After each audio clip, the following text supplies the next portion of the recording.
we're going to review a live call which I took this week, and it is where a deal can either be lost or can be won. It is a discovery call, and it was a mistake. I made a mistake on the call, and I want us to understand this key concept and look at the mistake I made.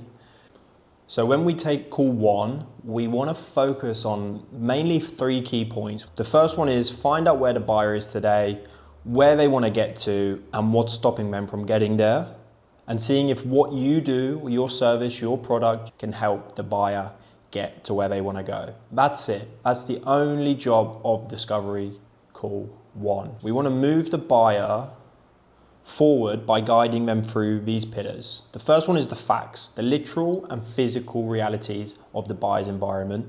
The second is their problems, the challenges and obstacles they're facing. The third is the impact, how those problems affect the business or outcomes.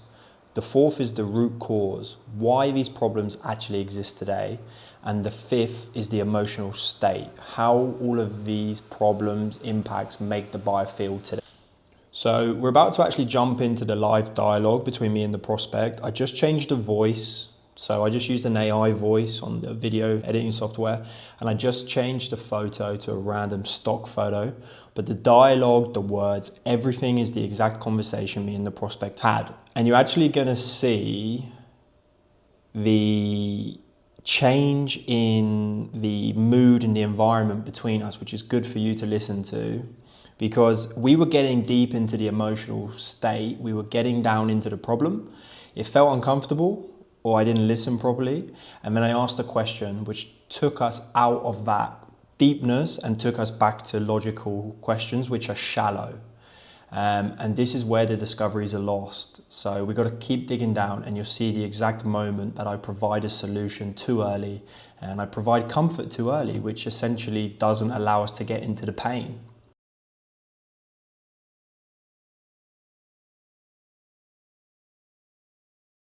But I've never had to do it just for myself. It's always been with a big company behind me with lots of assets and templates and, soft leads and, that kind of stuff.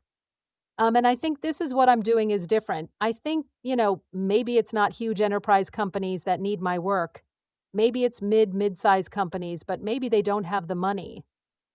I'm not really sure. I'm just trying to work through, all of that. What what sort of difficulties have you faced, or are you kind of facing? Mostly that I only have my own experience, to draw on, and I feel like I'm making educated guesses of what I think, would be the right way to approach the market. I don't have any real data to back that up. hmm Is it something you've been trying to solve since the start of November? Yeah. I mean, I've done some other stuff anyway, like I'm, getting out there and doing things, but I'm just not 100% certain that I have it, right? Hmm. So not being kind of 100% sure that you don't have it right, what's that stopping you from doing within the business? Well, I think that's stopping me from being more pointed about the time, how I use my time, and how I select, which companies, industries, professionals that I should try to create relationships with so that I can try to get some business. Yeah. And is it also restricting you from reaching out to people? It's not necessarily restricting me. I think it's just making it feel like scattershot more than, something that's more pointed. And you know what? Where I know I want, I should be, and I don't know where that is. Okay. Is it the strategy which feels scattershot, or is it the amount of time you're putting into it? It's this, well, I don't mind the time. It is just I want it to be. Well, use time. If I'm going to so for example, if I'm going to contact 20 different people today, it would be nice if, 10 of them were the ideal target market for me rather than maybe two. Yeah, absolutely. Okay, I'm just trying to understand. This is something we work with founders actually. This is kind of the first part of the founder's journey which founders struggle with. So hopefully you can kind of see we were getting deep into the emotions, and I took us right out of that stage. I should have said,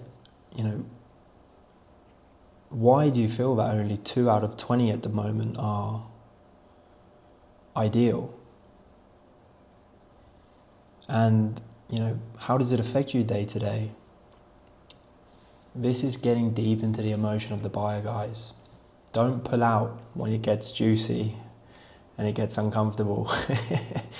Make sure that we dig down and we stay in that uncomfortableness, because that's where the change is, because that's where the emotion is. Where I made the mistake and where a lot of sellers make mistakes is we need to drill down. We need to move through that process, the pillars I just said, and we want to get to the emotional state of the buyer, how they feel emotionally. We can't just ask deep emotional questions up front. It requires tactical questions, and it requires moving the buyer through the process, listening and understanding them. So I want you to imagine we have a hole and we're digging down into that hole. We're digging down into the pain. And every time we get closer to the emotional state of the buyer, it gets uncomfortable. It does get uncomfortable in the sales call. It gets uncomfortable in the sales process. So what we do is, because we feel uncomfortable as sellers, we go back into logic questions. And when we go into logical questioning, we go out of that hole and we move, and then we start to dig another hole. But what we want to do, guys, to get to the emotional state is we want to continue to dig down that hole, that path, by asking key questions. We want to dig a mile deep and an inch wide. And every time we get close to the emotional state and we ask a logical question, we go back up, we move, and we start to dig another hole. If we feel there's resistance, if we start to find the problem that's causing the buyer to feel a range of uncomfortable emotions, we want to continue to dig down that hole.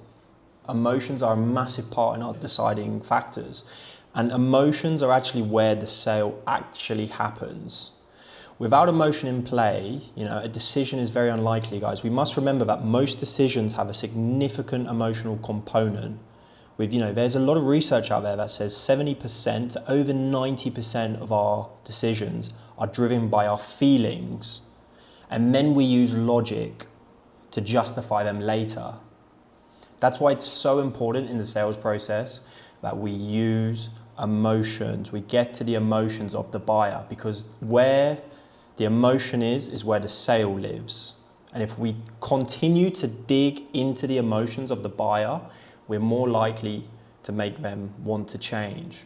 But like the mistake I did, you start to dig into the emotional side, it gets uncomfortable, or you don't listen, you don't understand properly what they're saying, and then you move back to logic and you go all the way back up, and you're even further from their emotions. So remember, a mile deep, an inch wide.